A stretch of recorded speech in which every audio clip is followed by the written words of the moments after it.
Good afternoon to all of you. I would like to welcome you to the sixth web seminar of the DiBiCoo series. I see that people are still coming in and it's getting quite busy. I would hope we got more than 100 people registered for this event. And we have people from all over the world again, which is a joy. So I can say good morning to people coming from Argentina, and as well good evening for those who are coming from Indonesia and the East, of course, as well.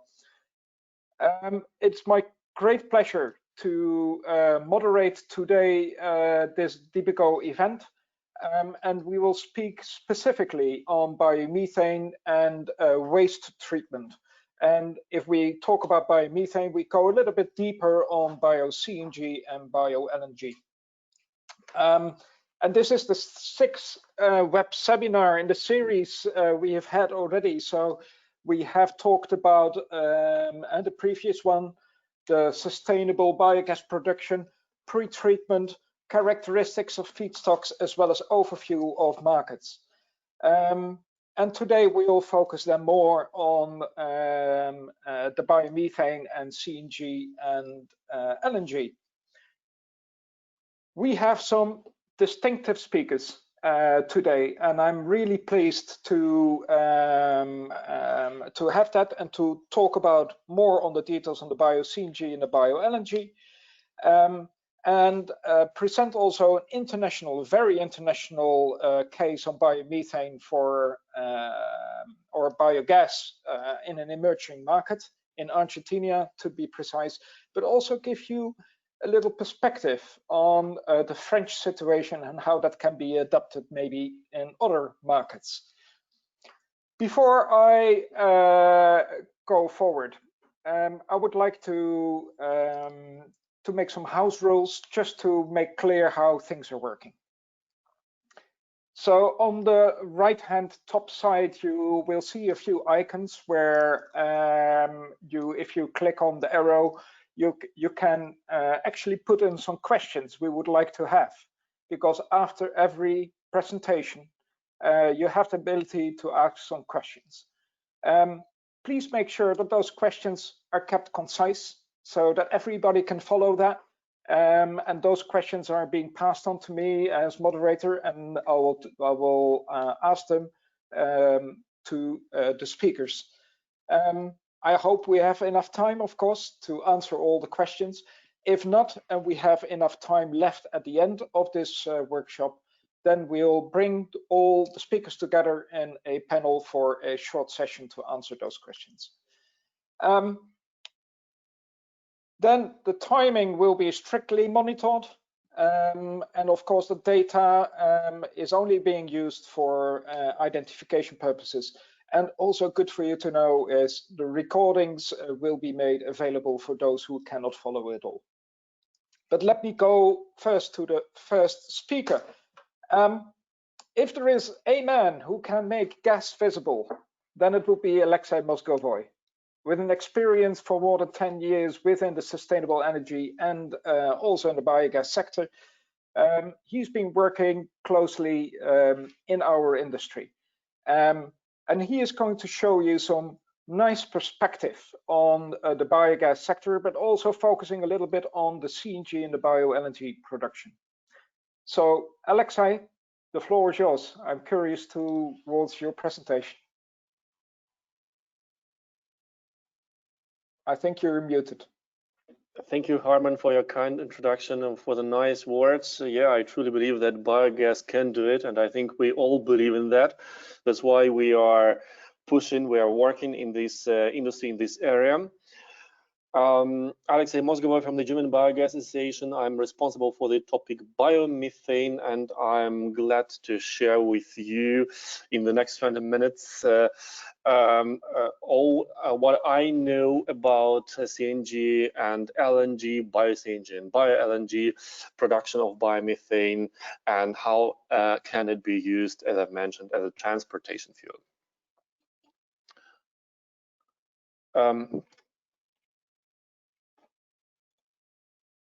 Indeed. I'll start with a brief introduction of the German biogas station, what we are doing and who we are. Actually, we are one of the biggest, I would say, world's national biogas stations with quite a long history. With over 40 employees and with more than 4,500 members throughout Germany, and of course we have members abroad in other European countries and overseas. Who are our members? It's mainly operators of biogas plants, equipment manufacturers, also public authorities, interested in individuals, and our main tasks and goals are definition of the legal framework and technical standards, exchange of information, and definitely advocating on different levels. What we, for example, do together with our friends and partners from Brussels European Biogas Association. Status quo biomethane production in Germany and in Europe.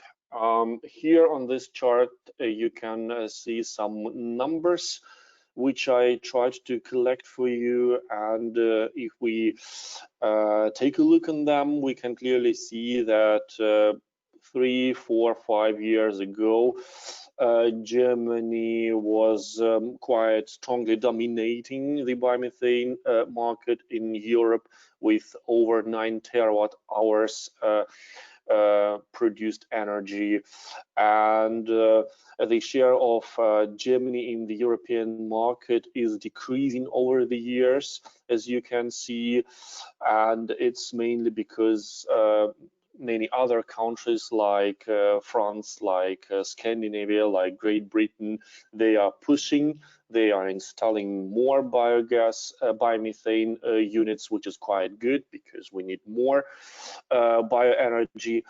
As you can see, currently, there's an estimated number. In Germany will be produced something like 9.8 or 10 terawatt hours, and only 6% of this amount will be used as a fuel, mainly as CNG, bio-CNG, because in Germany there is no commercial plant for bio-LNG production. So this 660 gigawatt hours biomethane in transportation sector will be used as CNG, compressed gas. In Europe, we have approximately, it's my rough assumption, approximately 700 units. I think EBA will publish the fresh numbers in March or in April, so I'm excited about them. I think it will be something like 700 more or less, and part of them, like 220, is installed in Germany. Why biomethane? Why are we talking about biomethane, and specifically in the transportation sector? First of all, it's the best way, at least in my opinion, the best way for utilization of biowaste. You save environment, you save space, and you produce energy. Of course, it's a huge contribution to the climate protection. You avoid greenhouse gases, you replace with biomethane fossil fuels. Definitely, it's defossilizing the economy. That means you decrease dependency of your national economy on fossil fuels, on imports of fossil fuels. Definitely, it's also a reduction of local emissions. For cities like Beijing or Paris, local emissions play significant role. And as we can see, for example, in Paris, they introduced CNG buses for the public transportation. One of the reasons is really to reduce the local emissions from the in the exhaust gases of the vehicles.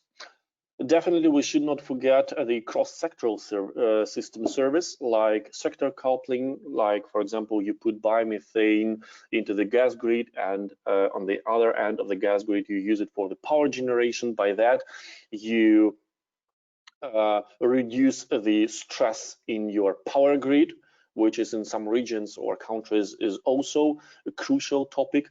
And definitely what I shouldn't what I don't want to forget is the contribution to the biodiversity through the usage of, for example, flowering plants for biogas, production and of course biomethane generation.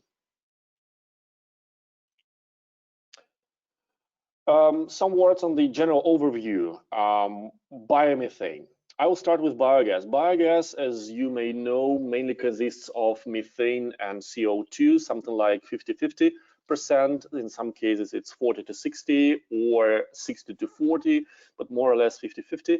There are, of course, some other gases like trace gases, H2S or VOC or steam, water, steam, or some others, which of course must be removed if we want to produce pure biomethane. Biomethane has similar characteristics as natural gas. That means it can be burned in the engines. It can be used for heat generation without any negative consequences for the furnace or for the engines or whatsoever. And there are actually many different markets for the biomethane.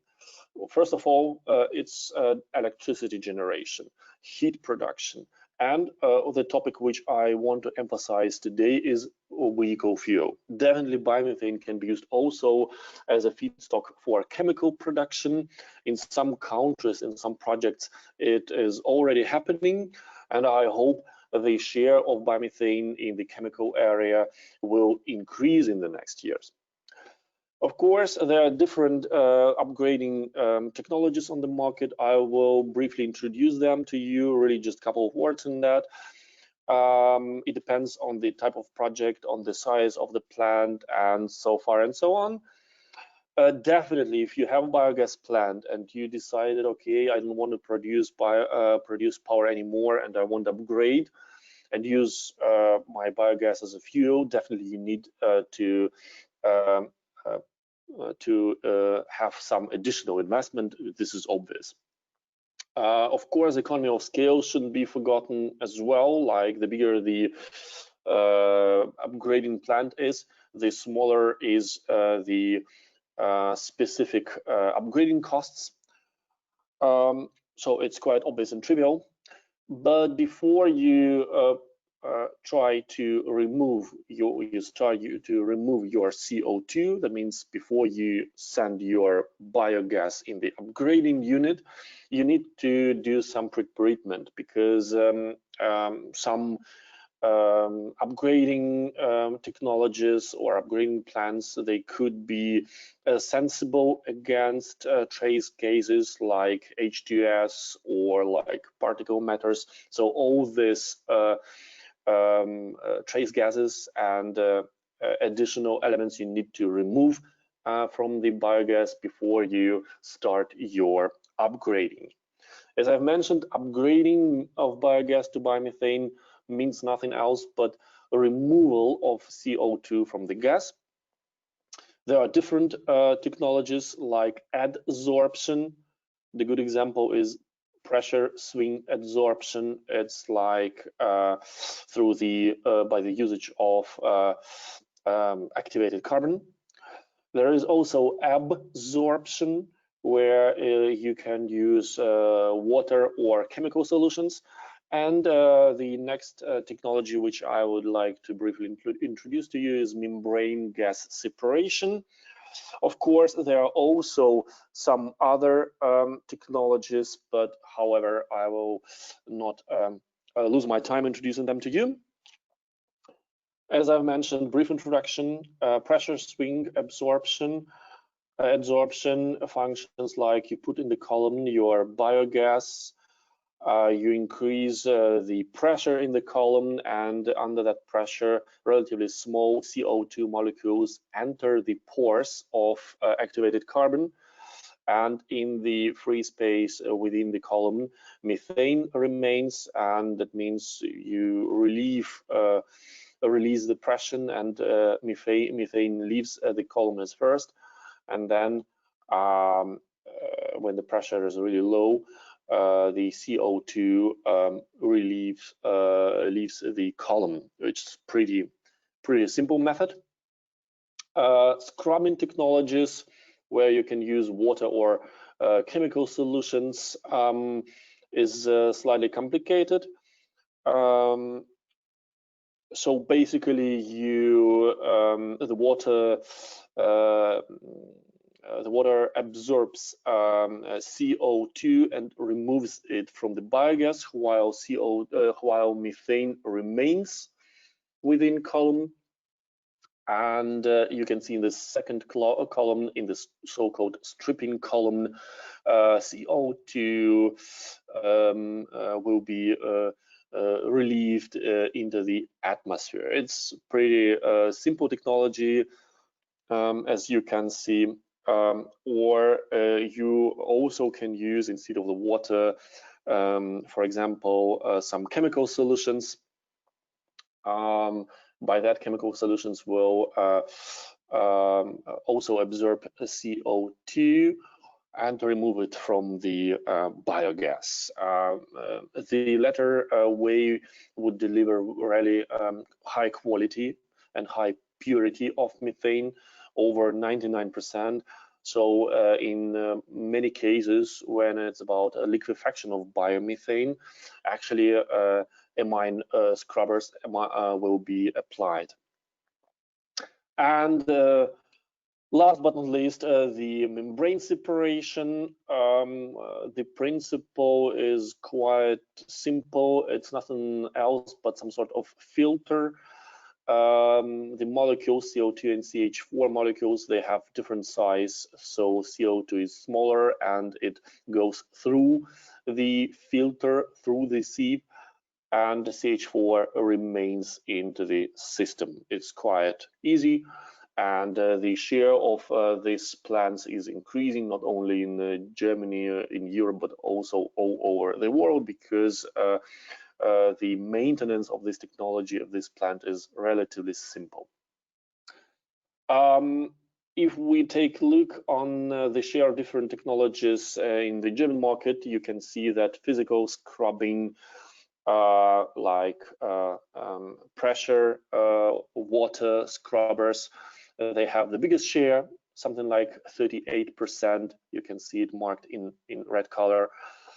But the biggest plants are chemical scrubbers, so amine scrubber.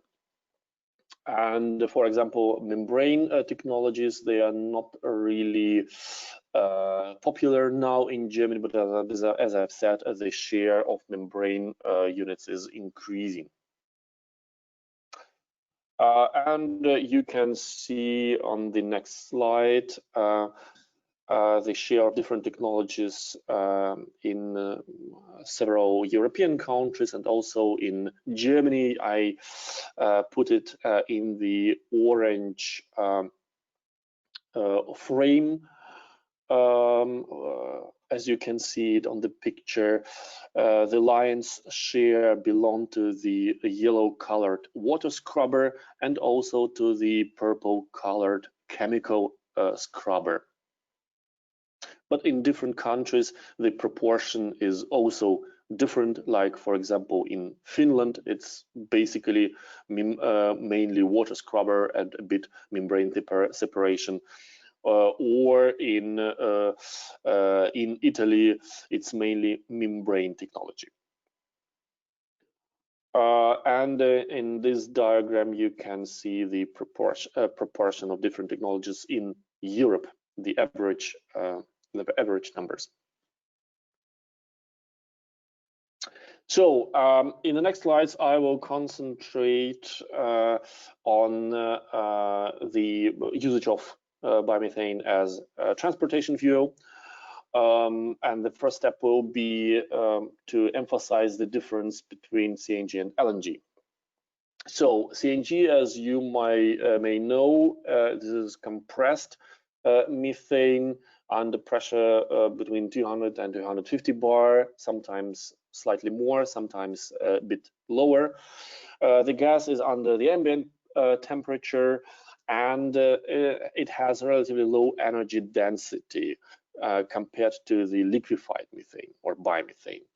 That means CNG will be mainly used for short distance traffic, like passenger cars, buses, light-duty vehicles, and so on, and of course agricultural machines. And total number of vehicles using CNG is worldwide quite big, some millions. As far as I know, Argentina is one of the leading countries worldwide. Also, one of the former Soviet republics, Azerbaijan, also several 100,000 vehicles. But here in Europe, for example, the leading country is Italy, with over 1 million passenger cars.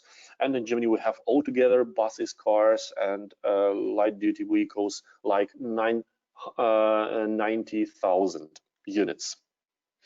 On the next pictures, you can see how the filling station look like. It's not a rocket science, something simple.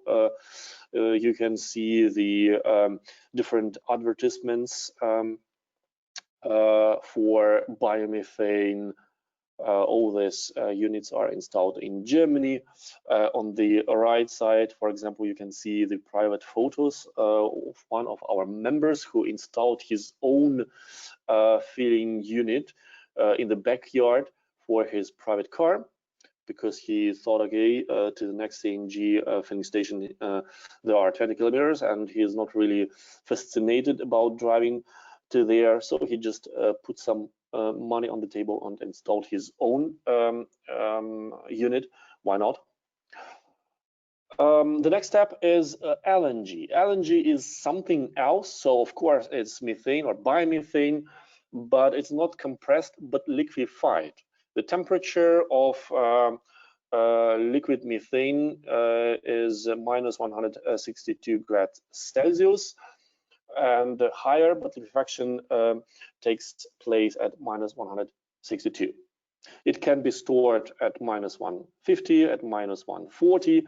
In that case, the pressure in the tank will increase, and you can see it as a second number, so it can go up to 10 bar. LNG compared to CNG has a relatively high density, energy density, so it will be used mainly in the heavy good transportation. Total number of vehicles in Germany, we have like 2,500 lorries. Of course, there are lorries running on the roads in Germany, which are belong to foreign countries and companies. Local liquefaction, we do not have it in Germany, but there are several projects ongoing. Bio-LNG can be produced directly at the biomethane plant. There are good examples in Scandinavia, like this one on the picture. This is a plant in Sweden. Or liquefaction can be done centralized, like one of the projects of Shell, which will be put online in 2023. And on this map, for example, you can see the number of CNG filling stations in Europe with red color marked Germany and Italy, the biggest number of CNG filling stations. As to LNG filling stations in Europe, there are over 300 units. In Germany, over 20 units. That means the network for CNG, both CNG and LNG filling stations, is quite wide. And for good transportation companies, for logistic companies, it's of course of benefits. That means you can start your route in Spain and go through the Europe to Poland. And finishing my presentation, I would love to, now I see you, Harman. I would love to emphasize that there are different benefits of biomethane usage, like environmental, like monetary. This is one of the reasons why transportation companies now in Germany are massively switching to gaseous fuels, to biomethane, CNG and LNG. And this is also the view which has definitely prospects, not only in Europe, but also worldwide. That's all from my side. Thank you. Thank you, Alexei. I know it is very difficult if you have so many different types of information, so much technical information to cramp it all in 20 minutes. So very well done, I would say, to give us a very quick overview on what can happen on both the technology side, but how also it can be implemented. We have received a few questions, and one of them is that it is interesting, of course. We're talking here about CNG and bioenergy, but isn't the whole transport sector moving towards electrification? And what would the reason be that they choose to go, or should choose to go, for biomethane? Yes, indeed. There are different approaches, different philosophies behind every drive and every fuel. What is a clear benefit of biomethane or CNG, LNG as a drive is, of course, it's relatively low environmental impact. And if you use biogenic CNG or LNG, it can be also actually negative impact. That means we absorb CO2 from the atmosphere and use it as an energy. This is the only fuel which has that kind of characteristic. On the other hand, we should not forget that, for example, lithium or other metals which will be used for production of batteries for cars, this is actually limited resource. Definitely, electric vehicles will take part in the whole, will take share in the drive mix in Europe and in other countries over the world. But we should not put everything on this card, because, as I've said, resources are limited, and if we want to reduce CO2, especially in the industrial countries, CO2 as soon as possible, we need to use the drives and the energies, renewable energies, which are already existing or can be put in the market with relatively low costs and in short time, which is actually biomethane as CNG or LNG.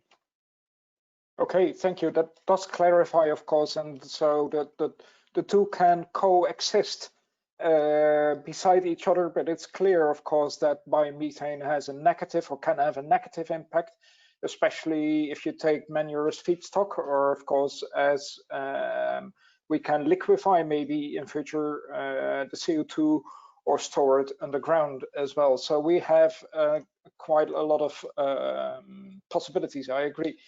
One other question is how you've spoken about alternative fuels as well. How do those alternative fuels compare to each other with regard to energy density? It's a very good question, Harman. Yes, indeed. Well, one of the reasons, for example, why LNG or liquefied biomethane enjoys that popularity amongst heavy duty or popularity amongst logistic companies is its high energy density. We can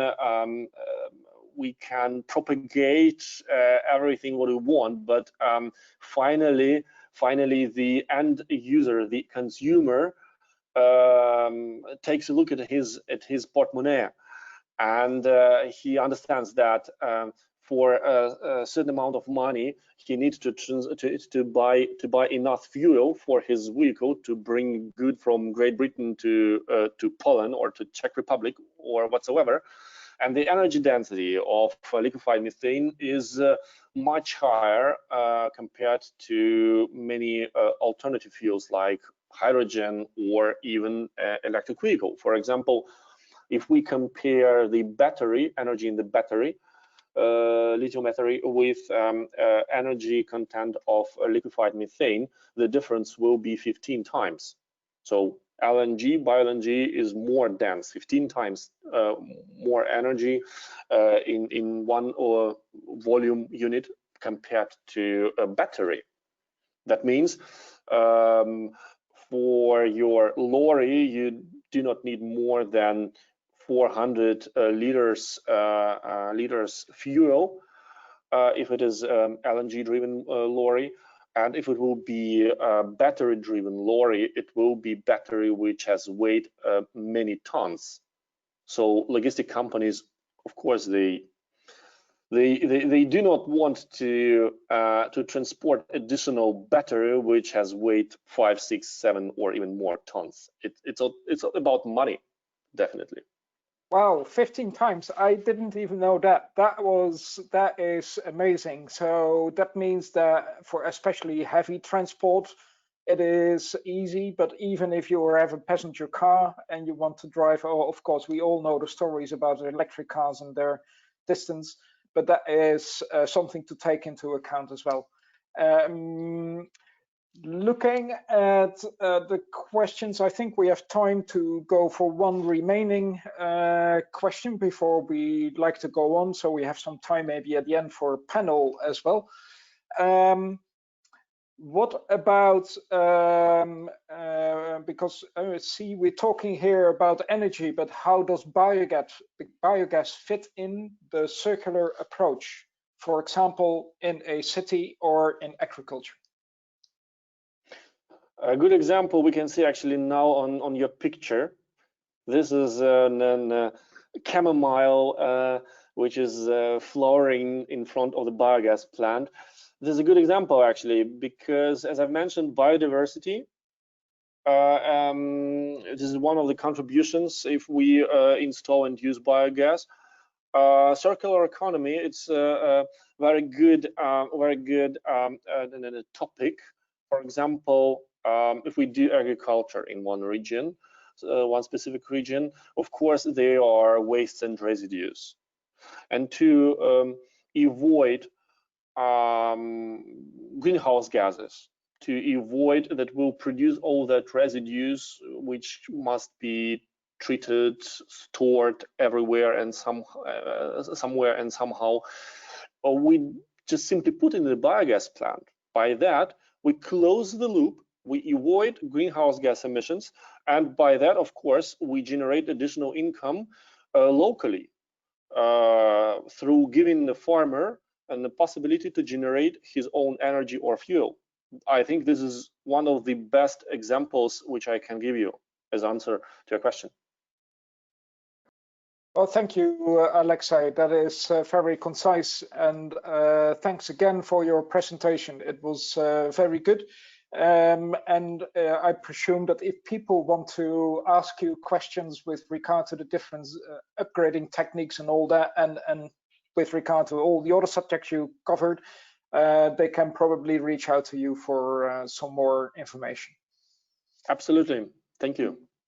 Thank you again, which leads us to go to the next speaker. And I'm very pleased now that we have given a short overview of the possibilities on biomethane, CNG, and bioenergy, that we have actually a speaker which have practical experience, engineering experience, if you like, on how to actually, in an emerging biogas market as Argentina is, that's where he is coming from, to implement biogas installations and make sure the sector is growing and is attracting a lot of attention.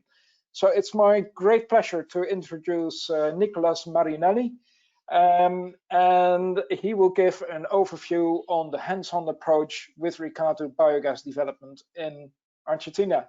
Nicolas, the floor is yours.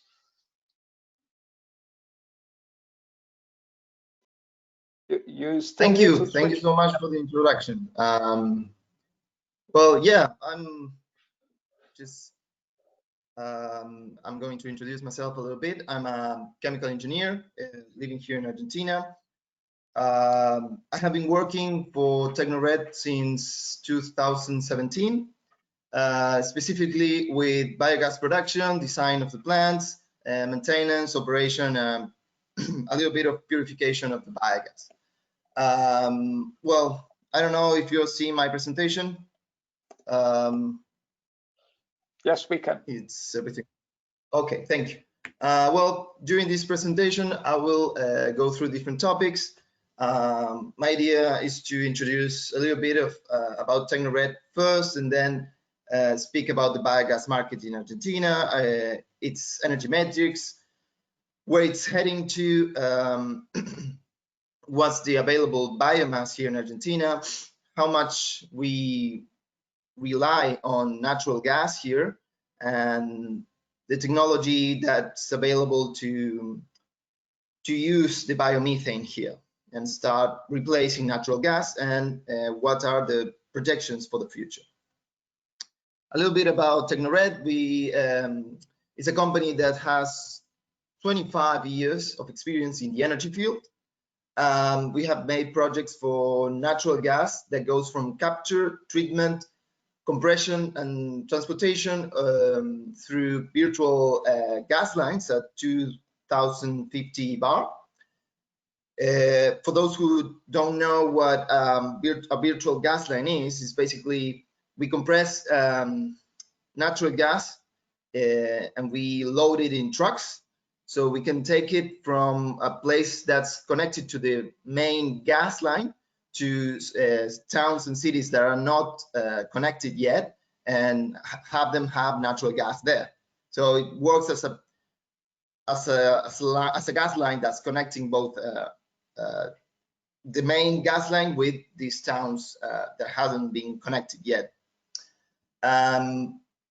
Currently, we're working in the purification, liquefaction, and transportation of liquid natural gas, and using it in different places like trucks or like electrical generation. Also, since 2008, we took advantage of our experience in natural gas and started developing biogas plants, being pioneers in building the first industrial big-scale biogas plant with German technology and the assistance of German consultants. Right now, we have built around 10 biogas plants. We are currently working on that are in operation. We are currently working on several others, and we have several projects for biomethane in Argentina. We're around 60 people in the company working, so it's a lot of people and a lot of engineers working together. So going through a bit of what's the biogas market in Argentina. Since 2015, with the Paris Agreement, that started to develop some national laws that ended up being materialized in the Net Renovar program.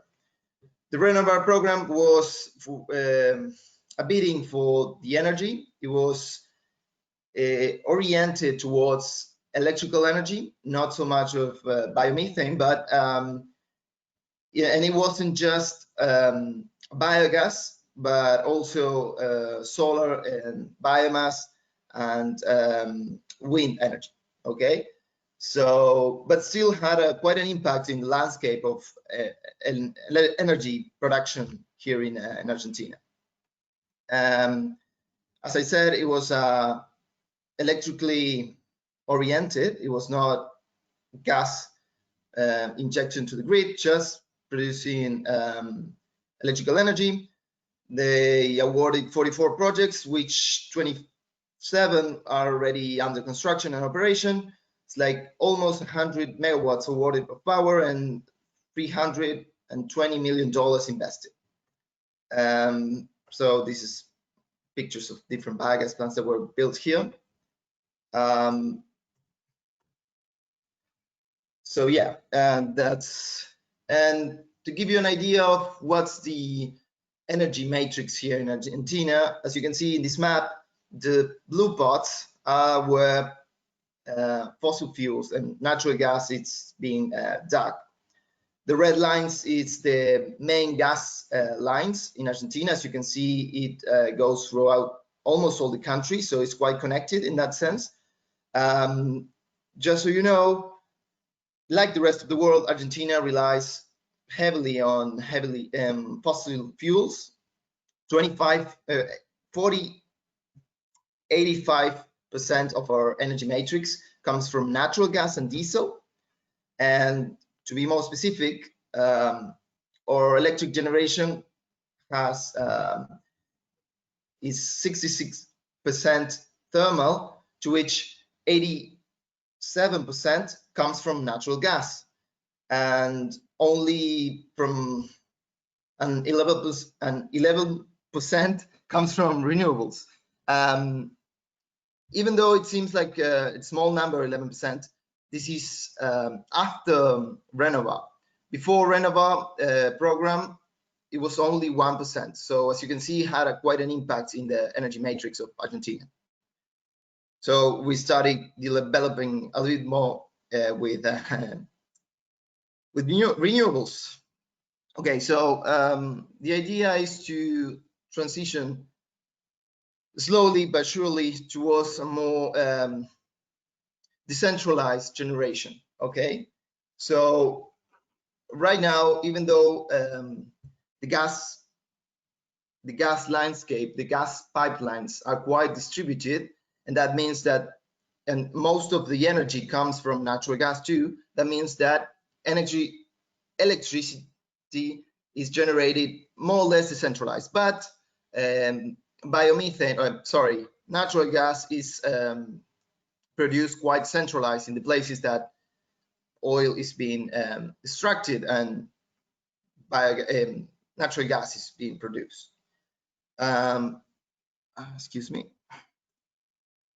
So Argentina also has its really good conditions for biomass production. Just so you know, Argentina is in a latitude, in a great geographical place, has great geographical conditions to produce biomass. We are in the latitude 33. That means that's great latitude to produce biomass. Not only that, also most of the land in that latitude, it's working land, like it could be used for ag production. The only other places to which these conditions are being met is the United States, where that's exactly, as you can see in the 33 latitude north, that's where corn is being produced in the States. The other places like Europe and Asia, this is mostly mountains, and in the case of Australia, it's mostly deserts in the middle of Australia. Only next to the sea, you have good lands for biomass production. So with great conditions for biomass production, it's no wonder that we have great production of different kinds of not only energy crops, but different kinds of effluents that come from animal production, animal slurry, and ag industries effluents, and even fruit and vegetable waste that could be used to produce biogas and later on biomethane. Just so you know, natural gas, I'm sorry, this is okay. And the idea is to use those working lands, those big biomass producing spots, to help redistribute the natural gas production and decentralize the natural gas production. Just so you know, Argentina in 2019 used more than 40 billion cubic meters of natural gas. We rely heavily on it. So yeah, the idea is to, and not only do we use natural gas from the pipelines, we also use a lot of Cng and Lng. We already have the technology to use biogas, purifying it into biomethane, and shipping it even through even if it's injecting it to the grid, or even compressing it and using virtual gas lines, or even liquefying it and using it for transporting it also with trucks. We have quite an experience with LNG and compressed natural gas. We have worked with both technologies. We just need to, do the jump of producing biomethane and doing the same thing as we are doing now with natural gas. So as I said, it's the same technology, just applied to biomethane instead of a natural gas. So that means that all the conditions here in Argentina are being met. The only step is to have some legislation to help the development of biomethane here in Argentina. The technology is there. The conditions for using biomethane are the same for using natural gas. And there's even more legislation and the projection for the future is that we will rely even more on natural gas and compressed natural gas for public transportation. And well, the idea is to slowly but surely replace 5% of our natural gas consumption with biomethane. That would mean not only will not compete with our own natural gas production, but it will replace our import of natural gas from Bolivia. So it wouldn't really interfere with our own natural gas production. It would just replace imports. And that would mean that would have a really big impact, not only in the amount of biogas plants and biomethane plants. It would also have quite an impact in direct and indirect jobs. The idea is to replace 5% of natural gas to 2030, and it would be quite a lot of savings in the imports of natural gas.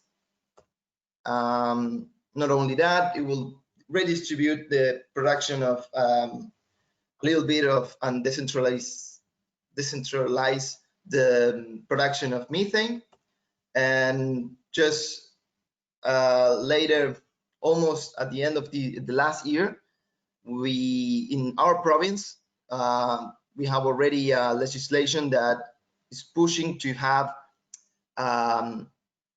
renewables in all the public transports, like passenger public transports, all the official fleets of the province, and all the equipment and machinery that is using fuel for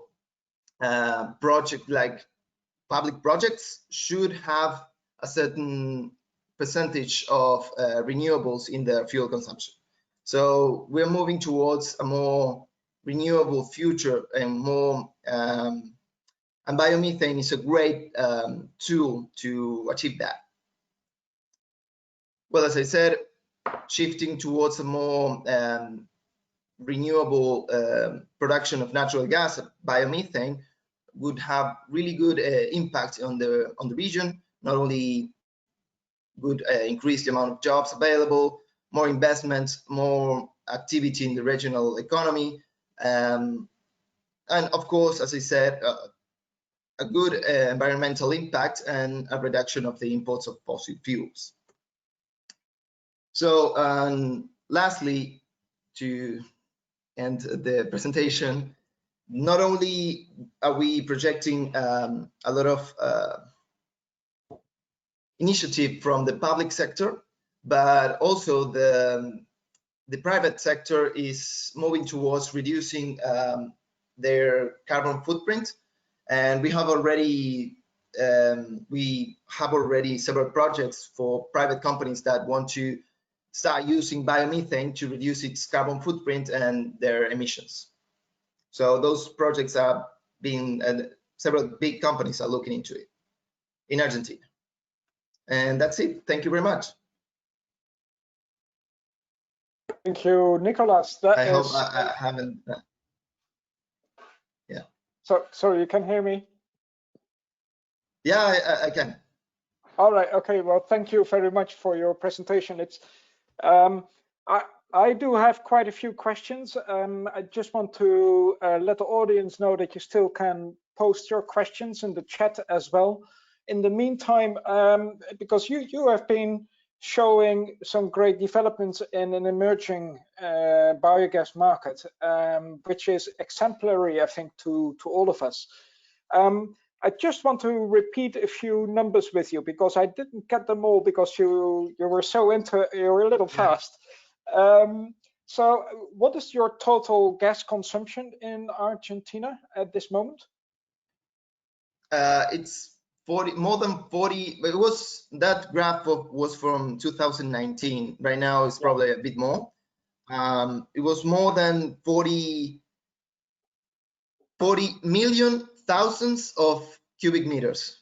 So depending on which region you are, that's like 40 billion cubic meters. Wow. All right. Okay. So that's a huge amount. And looking at what you are doing in Argentina and also the sheer size of your country, I think that 5% to replace that with 5%, as you said, as a target, I think you're still very modest, but you're moving along very nicely. So that's good to see.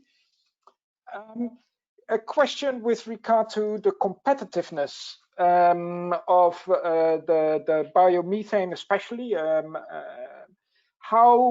Why do companies, bus companies, but also industries are choosing for this? Because I guess it's a lot more expensive than the natural gas coming from Bolivia or you're making yourself. Well, yes. Right now, natural gas in Argentina, it's I think around $7 the million of BTU. I think for the projects, the idea is to have the price for this biomethane around $15 to $20 the million BTU. So it would be a bit more expensive. Of course, we would be saving in the imports, so that's something something else, and it would really have a great impact on the region. But still, big projects would work with that, like $7 the million of BTU, but it wouldn't allow a lot of initial investments if we don't really use a better feed-in tariff. So I mean, it's still profitable, but we kind of need incentives for for investment to come. So as I understood it, well, there are no incentives at this moment, but there are talks with regard to the percentage of renewable fuel in the mix. Is that right? I beg your pardon? So at this moment, you do not have subsidies yet, but there are talks about a certain amount of renewable fuel within the total fuel mix. Yeah. Right now, only with the Renewable program, that's the only feed-in tariff that we have for renewables. However, not for biomethane. There's still, even though they're still looking into the price that it will be given for those who decide to inject into the grid. But yeah, it's projected to, at least in our province, to have a certain percentage of the fuel of most of the public transportation and public, how do I say this, trucks and vessels and etc.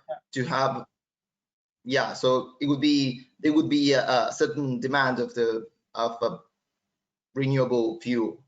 Okay, so basically the municipalities are driving the demand at this moment, if I get it right.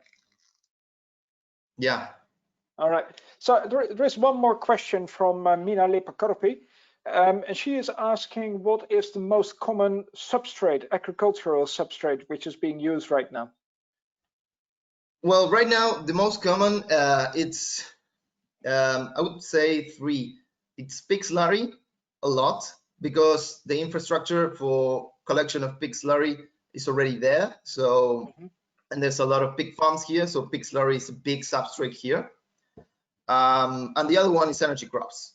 As I said, we are really good agriculture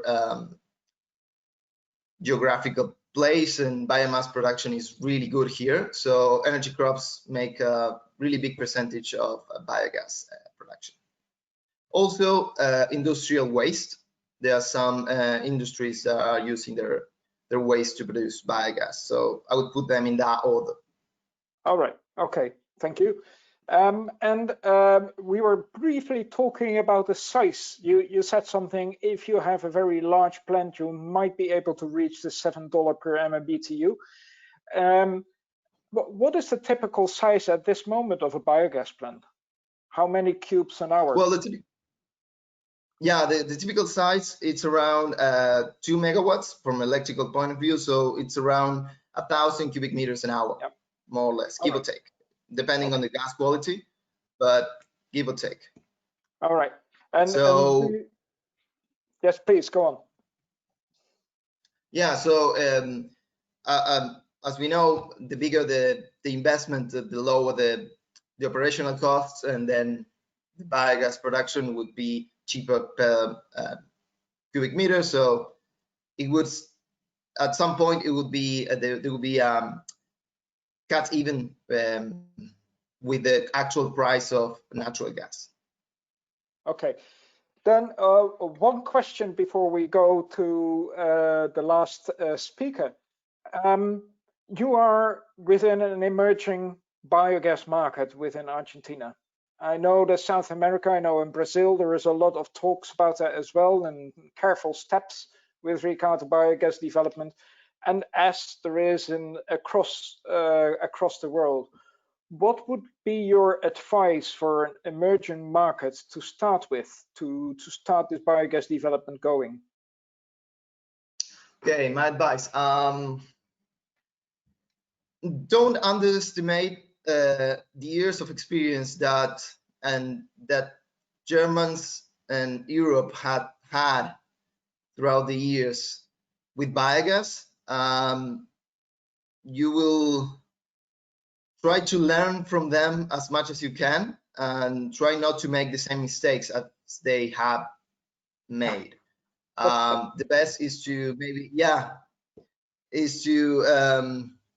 understand that this is not it seems easy, but sometimes it's the technology, even though there are few points that you would say it's the same thing, but it is not. There's a reason why they have moved towards certain technologies and away from others, and it's good to maybe have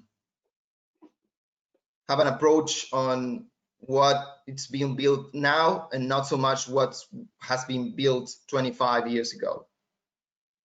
Okay. Thank you, Nicolas. I really enjoyed, and I hope that people can also ask you questions should they have that. I did like the remark with Ricardo that Europe is mountainous, because then Netherlands is mountainous as well, although it's flat as a pancake.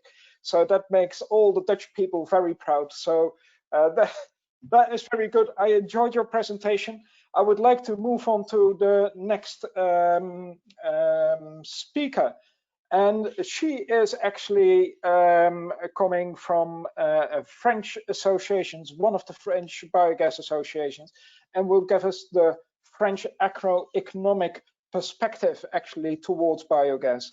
And there is a lot going on in France. It is the fastest market growing in Europe. And she will also, besides showing what the market is, focus a little bit on the Digestate and focus on where that is going and how important that is. So I'm very pleased to introduce Mariam Malix to as speaker, and the floor is yours, Mariam. Thank you. Thank you, Herman. Okay. Is it okay? Can you see the screen? Yes, we can. Okay, good.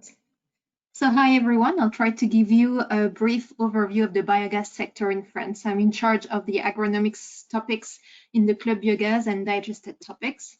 So just so you know, Club Biogas is a bit like EBA, the European Biogas Association here in France. So we are 4 employees working for 240 members, mostly industrials, some associations representative of farmers as well.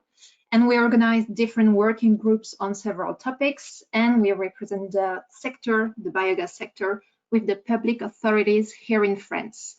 We try to represent all types of intake materials, premium matters, and valorization, so either electricity or biomethane. We write technical guides. The latest one would be on CO2 valorization, and most recently, we have created an antenna that is striving to create a network between the industry, the scientists, and the farmers, and has developed a website which is called Infomeda. It's a little bit like Wikipedia, but for methanization, biogas production here in France. So we'll start with the overview, and then I'll try to give you the trending of the evolution of our sector for the past 10 years. I'll try to explain the feed-in tariffs that I have been supporting the biogas sector, and then we'll talk a little bit more about Digestate and the perspectives for the future. So with the overview, the particularity of the French biogas sector is that it has a lot of different intake materials. Most of it comes from farming, like 90% of it comes from farming, manure, crops, etc., but also from agro-industries, sewage treatment plants, and biowaste coming from communities, households, etc. We also have biogas produced directly from landfills, so it's more or less 70% of our biogas production, and all of it can either go through upgrading, such as in the other countries, or through combined heat and power. So it produces heat that are used by the communities, or power, and approximately 1% of the electricity that we consume here in France comes from biogas production. Maybe some of you are aware that most of our electricity comes from nuclear plants, like 70% of it. So it's still very, very small take of it. If biogas goes through upgrading, it's called biomethane, and then it goes inside. Oops, can you still see my screen? I can see myself now.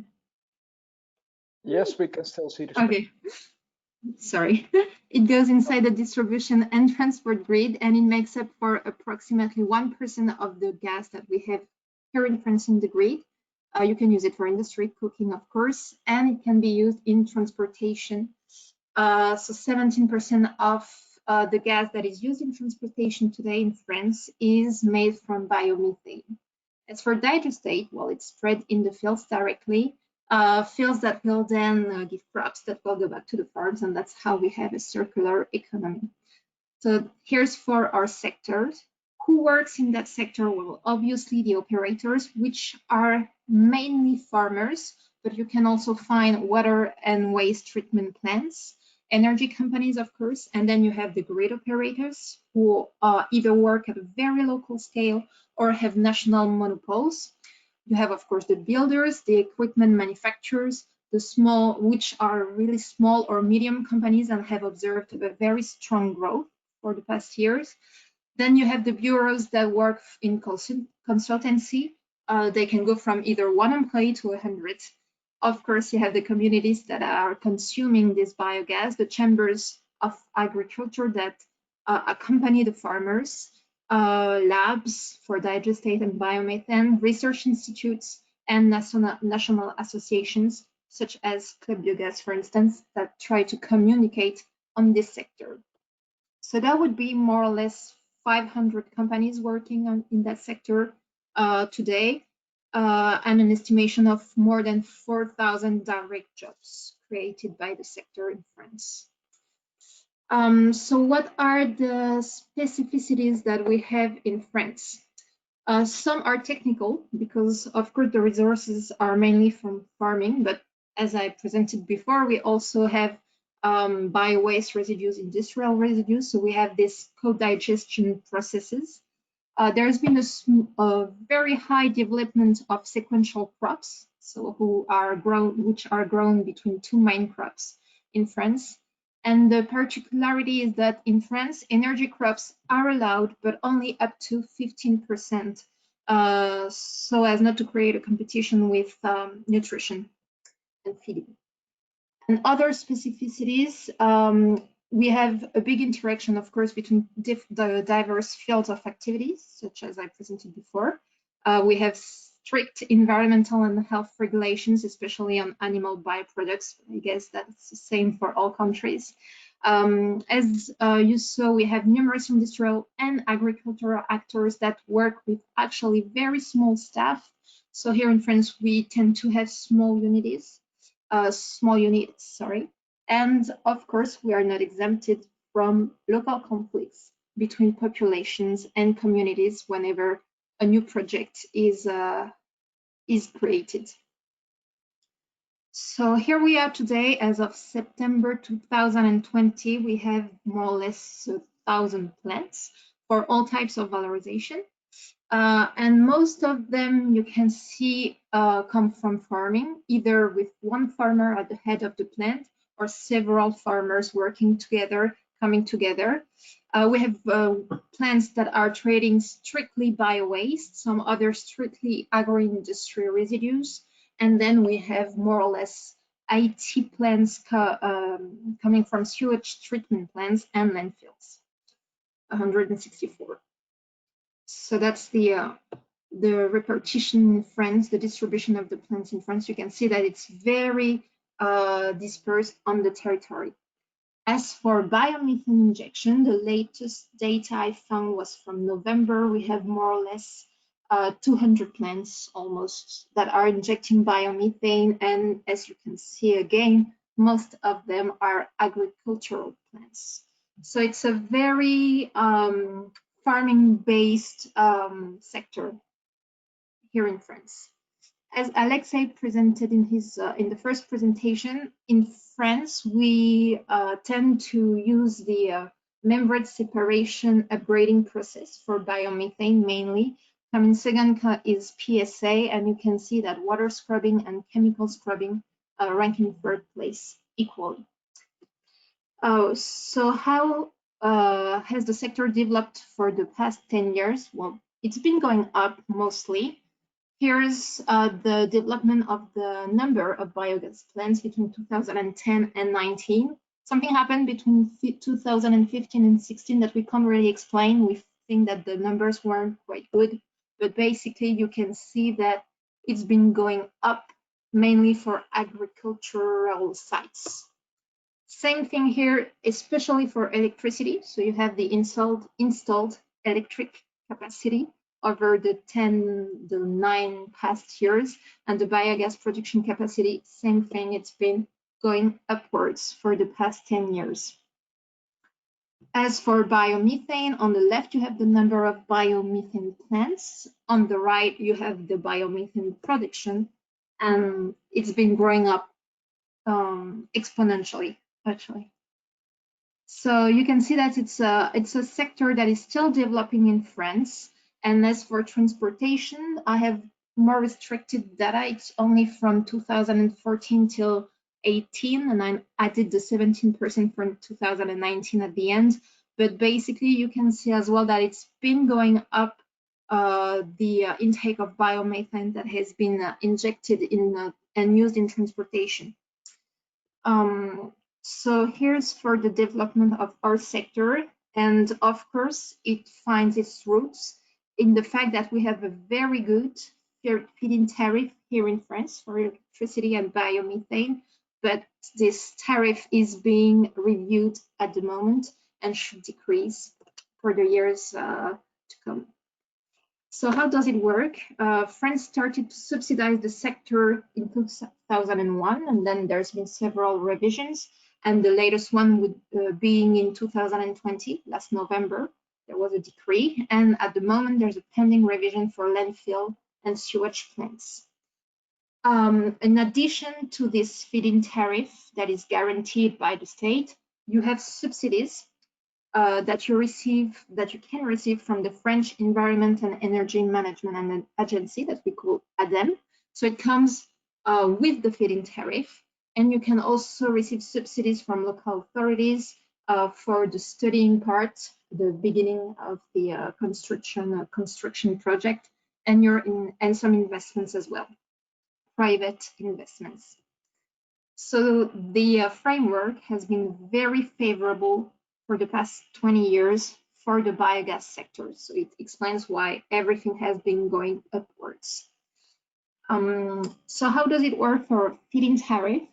It's been reviewed 5 years ago now. It depends on your capacity production for electricity. So either you have a very small plant or medium plant.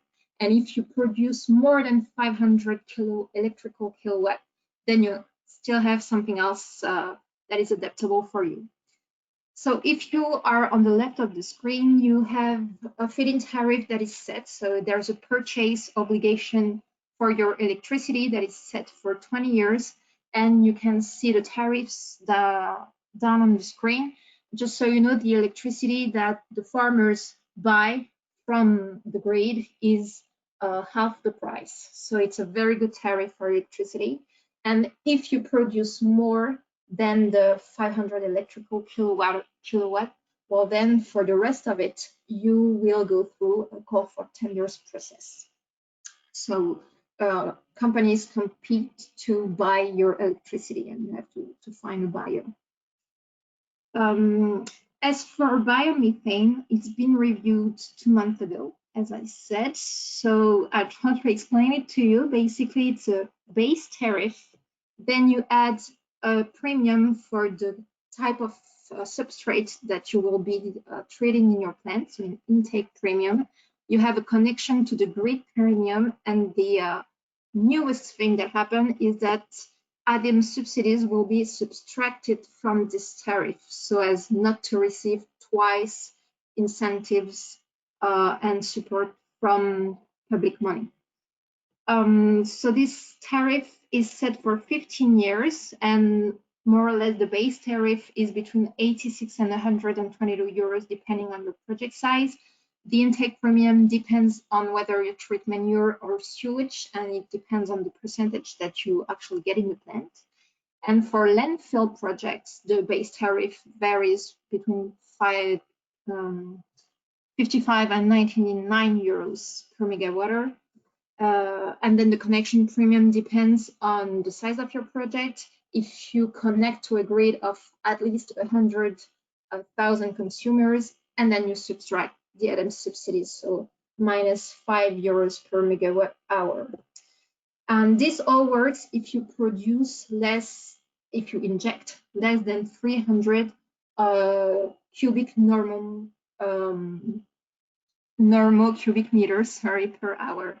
If you're above that, you have to go through a call for tenders process.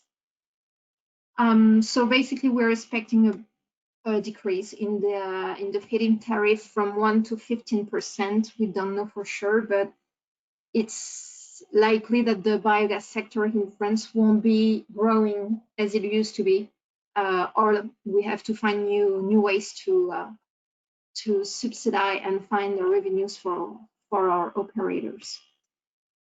Coming to Digestate, it wasn't presented before, so I'll try to give an overview for the Digestate here in France.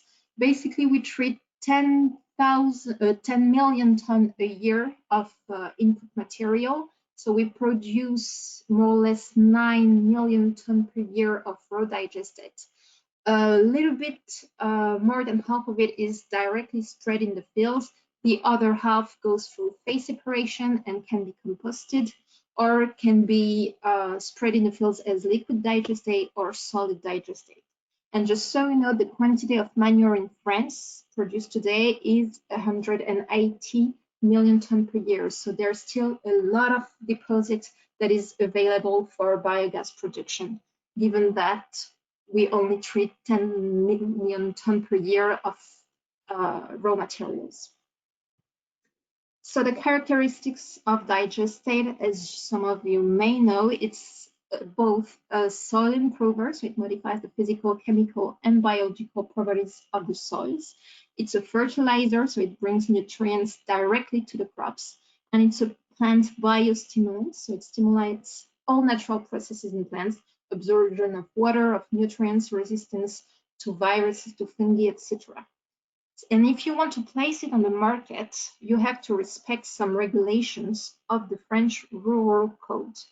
In most cases, Digestate is a waste, is under the waste status, so it's the first line of the table. You have to have a spreading plan with the references of the fields where you are planning to spread it, the quantities, the amount of nitrogen, potassium, etc. Most of the time, also, when you have big volumes to spread, you have to go through a public inquiry, so that takes some time, it costs money. The cost of spreading depends, of course, on the surface that you plan on spreading it. And you are responsible for your digestate from the moment you produce it till the moment you spread it on the soil. So you have a penal and civil responsibility for it. Then if you want to place it on the market, you have several opportunities. You can go for marketing authorization. You can respect some standards, some French standards. You can respect agricultural specifications. Or, of course, you have the European fertilizer regulation coming up in July 2022, which will offer some ways to market the digestate, some digestates anyway. So that's how you can go out of the waste status and become a product. Mostly it's for composted digestate. And you can see that the only exception is for digestate coming from sewage sludge, which remain a waste, even though you respect some standards. All of this is under revision today because a decree was presented to us 2 months ago. It's a new decree called Safety Common Grounds for all fertilizers, either mineral or organic. It will be put into, it will be applied in June 2021, so 6 months from now. And it offers a total revision of all the criteria for digestates, especially because it's the subject that I'm interested in, and the criteria for the innocuity, so such as metals, for instance. The tables that were presented to us are very, very restrictive. We are still waiting for ANSES, which is the French equivalent of EFSA decision, and the agronomic values especially do not reflect the reality of digestates here in France at all. So we think that many digestates, we don't know the intake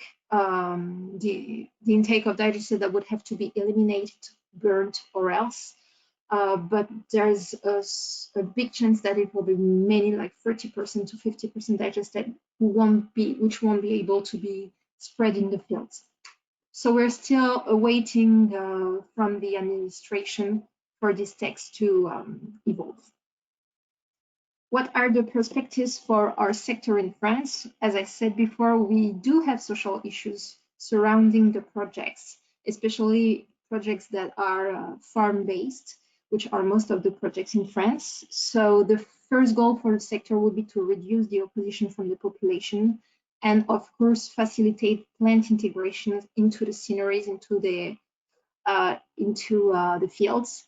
We need to improve, and that would be a national goal, the sector visibility and communicate more efficiently on the sector, because most of the time when there's communication about biogas production here in France, it's mostly negative still.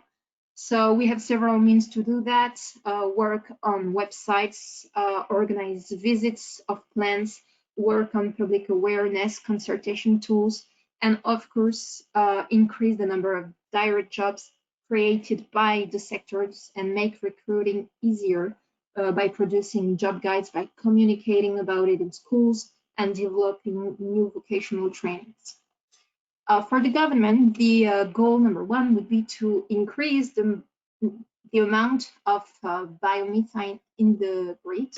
We don't know about how much exactly, because in 2015, the goal was to reach 10% of injected gas as being biomethane by 2030 versus 1% today.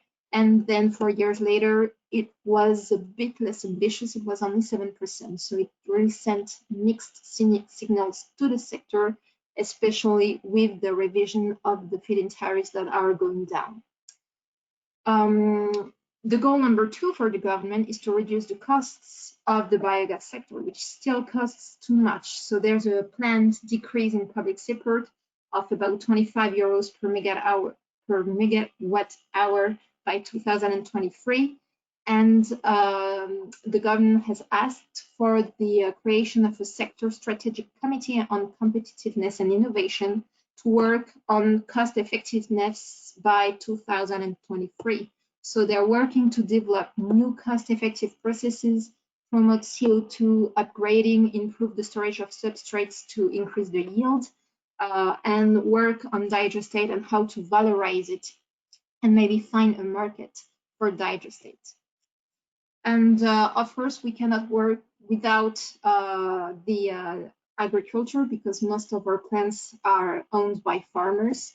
90% of our substrates come from farming, only 10% come from other types of resources. So we still need to work with the farmers and help the biogas sector to remain sustainable for all the reasons that are listed here. And the defining issues for the biogas sector here in France is to manage the integration of the biogas production in agrosystems, of course, reduce all the environmental costs, such as methane leaks, demonstrate also the profitability of the sector by showing all the positive externalities that it brings, the fact that it treats manure, for instance, that it reduces methane emissions, etc., that the digestate is a really good fertilizer for plants, and of course work at very territorial scale and impose the circular economy of the territories. And I'm done. Thank you very much. Marion, many thanks for your very interesting presentation, and I do like personally your attention towards the digestate especially. We have a few questions coming in, and what I would like to do is first focus a little bit on your presentation, and then after that I will ask the other speakers to join in for a panel discussion on a few of the questions, because I think we have some time, to my great pleasure. So first question, which has come in from Bernard Leclerc, if I'm saying this rightly, probably not. He's saying membrane separation tends to have a higher methane slit compared to some other upgrading technologies. Do you have an environmental or legal framework regulating the overall emissions of a biogas plant? I'm not quite aware of this regulation, but I know that the RED II directive is coming into place and has to reduce the greenhouse emissions, and especially during the upgrading process. So this is coming up because it has to be transposed in 2021. And I guess that before that, the RED I emission had to put some, was the first legislation on that. But I'm not too familiar with this one. Sorry. Okay, so maybe I can little chip in on this question, is that Europe is looking at this as well, especially with regard to the methane strategy. So they've brought out the methane strategy, which is actually focused not as much on the biogas plants, but more on how can we avoid methane emissions from agriculture, waste, and oil and gas. And we're in talks with the European Union to see what the biogas sector in itself can do to improve further efficiency of a biogas plant, and of course then prevent methane emissions all over the biogas plant, being the open storage or the upgrading of that plant. So yeah, that is something to take into account. Then I have a question from Ashish. And he is asking, what is the agro waste used? Is it straw or maize silage? The agricultural waste? Uh-huh. Yeah, mainly straw. mainly straw from the fields. The crops are being cut, and then you get what's left, and you put it in the. All right. Now, I was also worried myself with regard to your Digestate plan, and that they are trying, or it looks like in the first drafts, that they are cutting out 30% of the Digestate, which can be spread on the land. My question is that maybe related to biogas, which have waste as feedstock, or is this also typical for other feedstocks? No, it will be for all types of feedstocks, because in the decree it wasn't made clear that it was the digestate coming only from manure, only from crops, etc. It was solid digestate, liquid digestate, raw digestate for all types of input materials. All right. Okay. So that is quite serious, as we see that in Europe the soil quality is really bad. So if you fly over Europe, you see maybe only green fields, but when you touch the soil, it's almost like a desert. And so we need those organic fertilizers to make sure that we can promote the humus and promote any nutrients into the soil coming from organic sources. So that is maybe something to take into account for also the emerging markets, that biogas is not only, of course, on the energy side, but especially also on the sustainable agroecology side. I would say it is very important to make sure the digestate is taken into account. Good to hear that you have still a way to go when you hear 180 million tons of manure and only 10 million tons of input. So that is a great example on how we can grow still within Europe. A specific question with regard to landfills.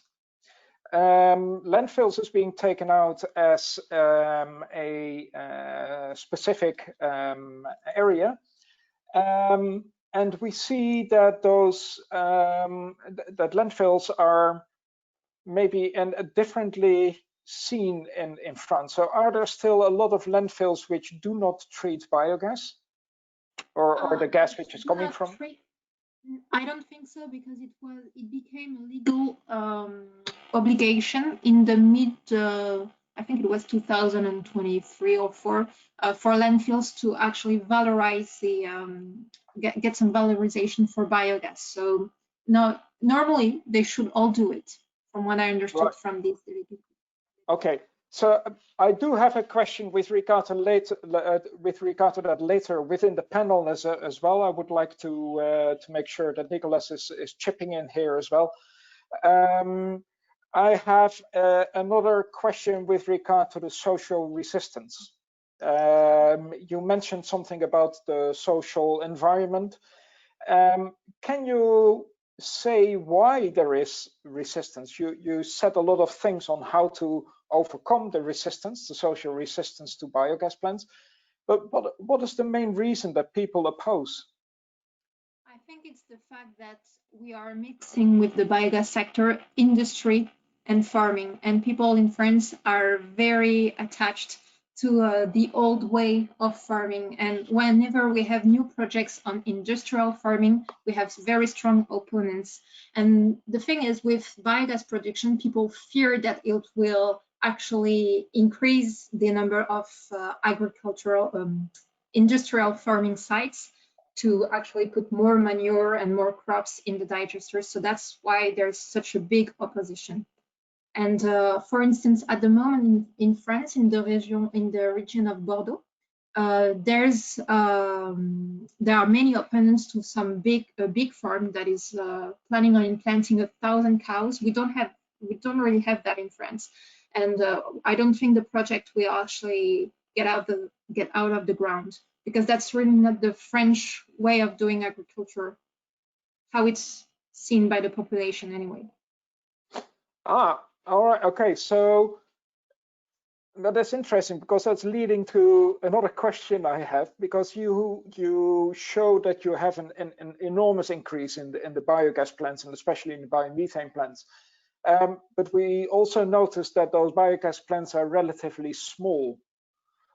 Is that something which can be or should be exported to, say, the emerging markets around the world? Or do you think this is really something very specific to France? Good question. In France, it was a very straight political choice to maintain very small farms and disperse them on all the territories, so we don't centralize farms. And also, it helps having less openness to the biogas sector, maintaining it at small scale. I don't know if it could be exported. I think it should be, because the way I see circular economy, it works better if it's on small territories. So I think that's the best way for the biogas sector to remain actually sustainable, is to work at small scales with cities, with small communities and such. Okay, I see in the meantime that Alexei has come on board for the panel discussions. I would like to invite also Nicolas to do so. Haven't you seen already a few of those questions on the screen, I believe. We have a few questions for the panel. Angela, could you pop them up? And then in the meantime, I can ask the question to Marion and to Nicolas with regard to those landfills, because I noticed that Nicolas, on your slide, you had a CHP engine, and it showed quite a high, actually, efficiency of 40% on the electricity, 35% on the heat. And then you showed 15%, but now my Spanish is not so good. And you had something with regard to this 15%. And it looks like if you, this 15%, which is normally lost within a CHP, you have a use for that. Do you know what I'm referring to? So you're muted. Sorry, I'm muted. And I don't know exactly what you're referring to. Let me check. Here. Whilst you're checking, I go back to Marion, because the reason I'm asking is that I know that there is a French company doing landfill upgrading. So instead of going to electricity, they have a setup and they put in a box so you can make biomethane. And I was just wondering if that is seen as a route to go, or if the French government will stay on the electricity route for landfills. I'm not sure they will stay on electricity, because the feed-in tariff for electricity from landfills stopped at the end of last year, actually. So definitely more upgrading and biomethane injection for landfills and less electricity. Okay, so I will switch back to Nicolas. I quite like this. Nicolas, did you find what I was referring to? Yeah, it's 15% loss of energy in the CHPs. Okay, that's okay. So I thought you had something unique to offer, so I thought I need to pick up. Yeah, it's not 100% efficient in the sense that you cannot really extract 100% of the energy stored in the biogas. But I think with more technologies and more heat recovery, you can get that reduced up to 5%. Okay. So a question for all of you, and starting with Alexei, then I will go to Marion and then to Nicolas. The biogas sector is very old, and one of the first usages was, of course, first heat, and after that the CHP engines came in. Now we see biomethane coming up. Do you think there is still a place for biogas and CHP, so electricity and heat, or do you think that will diminish to a certain extent?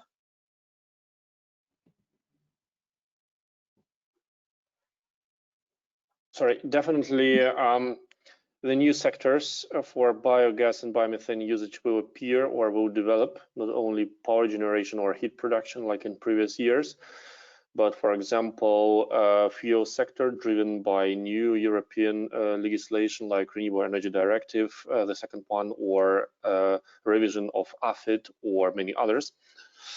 And this is actually also the idea which we propagate amongst our members. As I've mentioned, over 4,500 members, most of them operators of biogas plants. We propagate that the future will be different. The future will be more diverse. So it will be not only a power generation market like in previous 2 decades, but also heat, more fuel, perhaps also the usage as a chemical feedstock. And definitely that there will be new income sources like valorization of CO2 from biogas upgrading, which will be now just released into the atmosphere, but it's actually nothing else but valuable feedstock, for example, for the production of dry ice or the feedstock for chemical sites. Thank you, Alexa. I noticed that you already answered the second question, which we see on the screen. So that is very good. So, but let's stay first with the question, Marion. What is the view in France with regard to electricity and biogas? So power generation. In France, the amount of electricity coming from renewable energies is still increasing. I think it was 16% 2 years ago. Now we're reaching 21%. And all of this electricity, 1% comes from biogas production. So I'd say that it will increase, but it's definitely not the first thing that we need here in France, electricity, because we have plenty of electricity coming from nuclear plants, and the government does not intend to shut down all those plants by 2030, for instance.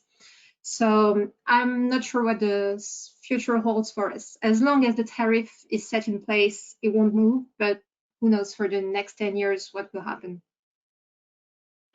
Okay, thank you. And how is this in emerging markets like Argentina, Nicolas? Well, it's hard to say what's the future going to be in Argentina. I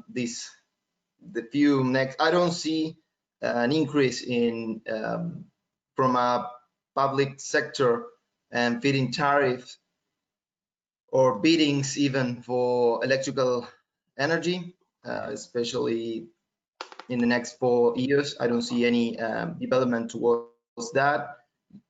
Maybe a bit more towards biomethane, but not so much towards electrical, at least from a public point of view. From a private point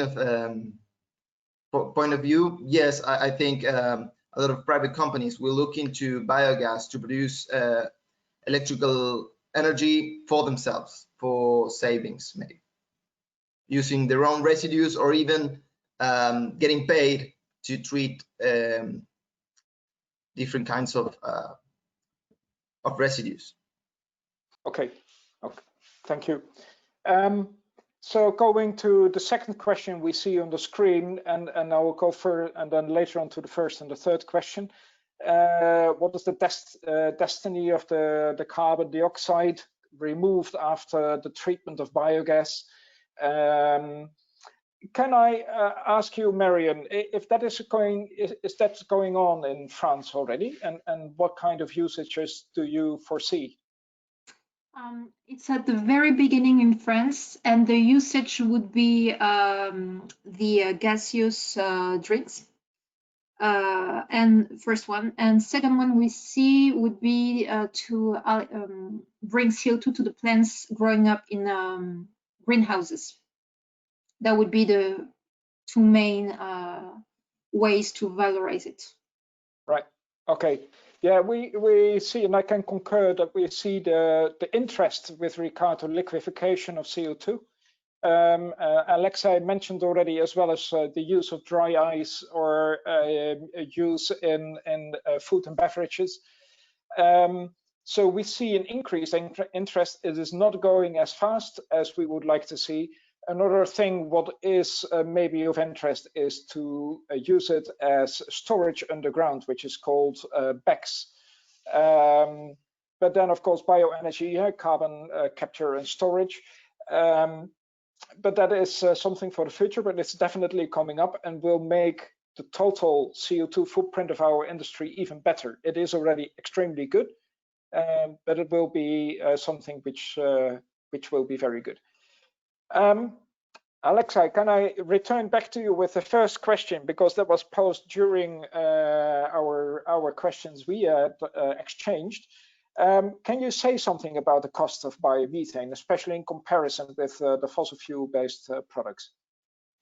Indeed, it's a problem which should be tackled in the next years, because the production costs of biogas and biomethane still remain much higher than fossil fuel.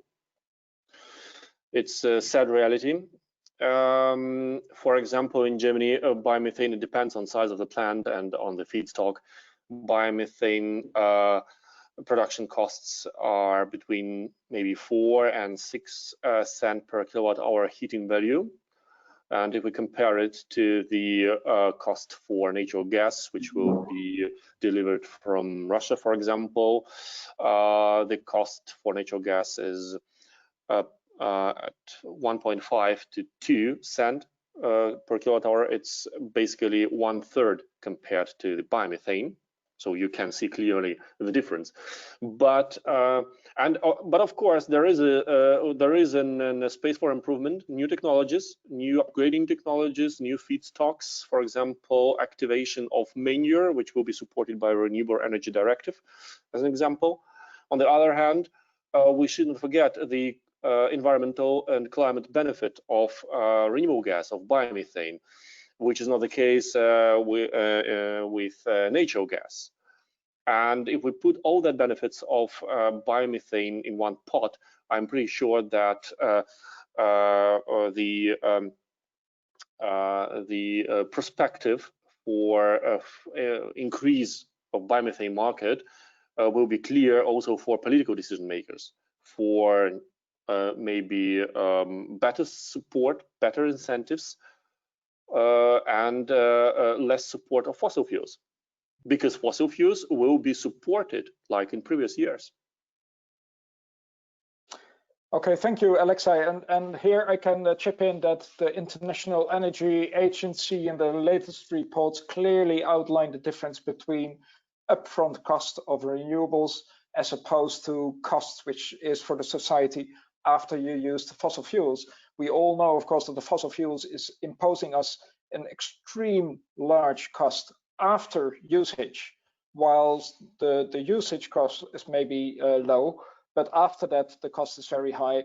And with renewables, you have that cost upfront.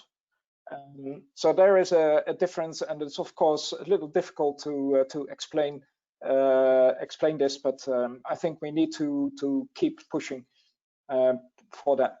Then Nicholas, I'm sure you have seen the third question as well on the screen. So is there any technology which you use to upgrade biomethane by microbial modification? Not that I know of. Right, okay. Maybe, yeah, maybe. I know that there are some bacteria that can use CO2 and methane, hydrogen to produce methane, but I don't know if there's quite a developed technology to do that at big scale. Alexei, do you want to chip in? Thank you, Nicholas. I love that question. It's a favorite question of mine actually on this list, because it's a biological methanation, at least in Germany it's called. I'm pretty sure in different countries it's another term for that.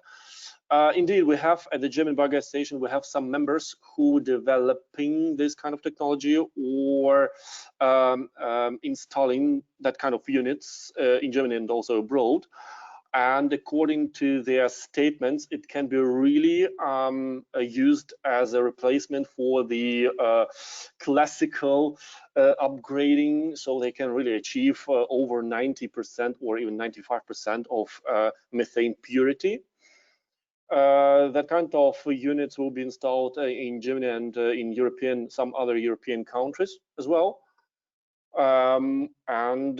So I'm really excited about each project of that kind, and I'm pretty sure that it will have a bright future, because by that we can better use, for example, the overproduction of electricity. Thank you, Alexei, and I'm looking forward to those developments. I'm quite excited about that as well, and I hope those will be efficient and easy to use. Those are, of course, other items. We are going to wrap up. It is 2:45, so we're right on time, and I'm really happy that you have been able to elaborate a little bit more, either on the German, French, or Argentinian situation. And I really enjoyed it. So once again, I would like to say that the recordings will be made available, so you can slowly go through all the presentations and see what has been explained there as well.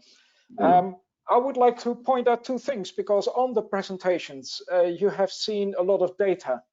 And the data, most of that was from the European Biogas Associations when it was referring to Europe. And shortly, in 2 weeks' time, or within 2 weeks' time, there will be a new report coming out with a truckload of new data on how the biogas sector in Europe is developing. So I would like to highlight that to you. If you would like to know more, then you can look upon on our website and see what the data is looking like. It is up for purchase, and of course our members can have it for free. Then to wrap up this web seminar, I would like to highlight that the next one is coming up in February, and the topic in February is quite important as well. We have made some learnings on biogas in Europe, and one of the important learnings is that safety is very important. So the next web seminar will be about safety and will be announced shortly on the specific date, and will be sent to you and made public. So for that, I would like to thank you for your attention and hope to see you the next time within our web seminar series of DiBiCoo. Thank you.